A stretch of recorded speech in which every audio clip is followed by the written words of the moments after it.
Welcome to the ArmaniTalks podcast. I'm your host, ArmaniTalks. In this podcast, I'm helping you level up your 5 soft skills: public speaking, storytelling, social dynamics, emotional intelligence, and creativity. 5 soft skills for you to change your life forever, skyrocket your confidence along the way. In today's episode, we're entering the world of public speaking, and I'm going to give you a little tip in order to reduce your speech anxiety, especially right before you're about to get on stage.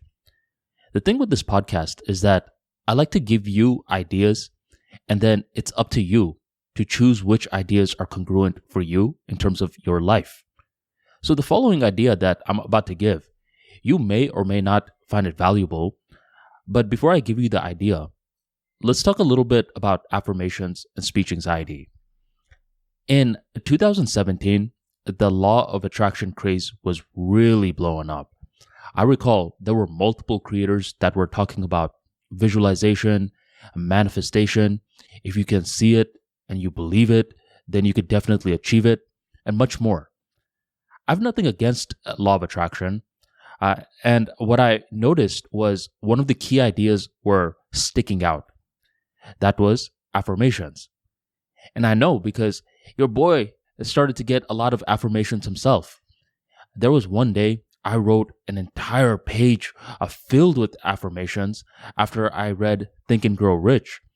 And Napoleon was like, look, you need to read this in the morning and at the night every single day. Do not miss a beat because eventually your subconscious mind is going to pick it up. I did as I was recommended, but over time, I'm not going to lie, it just felt a little too much, and it felt as though that I was doing it mechanically rather than emotionally. So that's one idea that just I want you to keep in the back burner. Now, the next thing is we're going to transition to speech anxiety.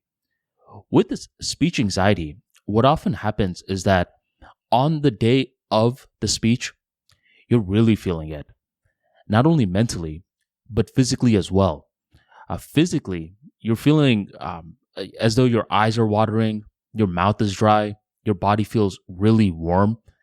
And when you're physically feeling so out of it, you may start to overthink. And right before you're about to give your speech, let's say you just got to the event, there's always some dummy who's like, aren't you nervous? Because if I was in your shoes, I'd be so freaking nervous, which makes you more nervous. Now the thoughts are firing off even more, and you may go back to the affirmation mode where you start to say all these different affirmations. You're like, yes, I can do it.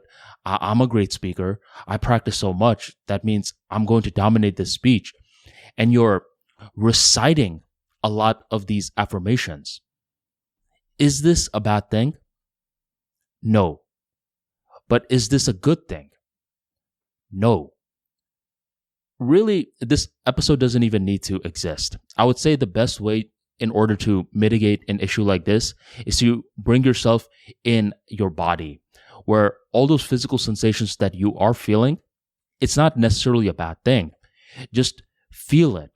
Rather than trying to suppress it, feel the hot skin.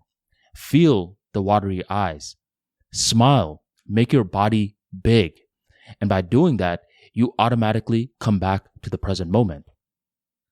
But I am aware that certain people don't like this. They want to do something that allows them to feel a bit more engaged. So here's the tip. The tip is that you create a word that is personal to you, and you simply recall this word. You say it in a different way each time. You meditate on the sound, and you really like this word. And anytime you're reciting the word, you can think of a whole bunch of the affirmations that you were initially thinking of. But this time, you are rooted in one, your special word.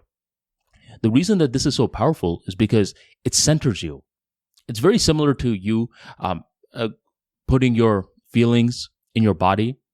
But this time, you're just doing it with a word. And this word is personalized to you. This, my friend, is an emotional intelligence trick. And if you want to build a connection with this word, you absolutely can. You don't just have to recite it right before a speech. You could do it throughout your life. The average person is having roughly 30,000 thoughts per day.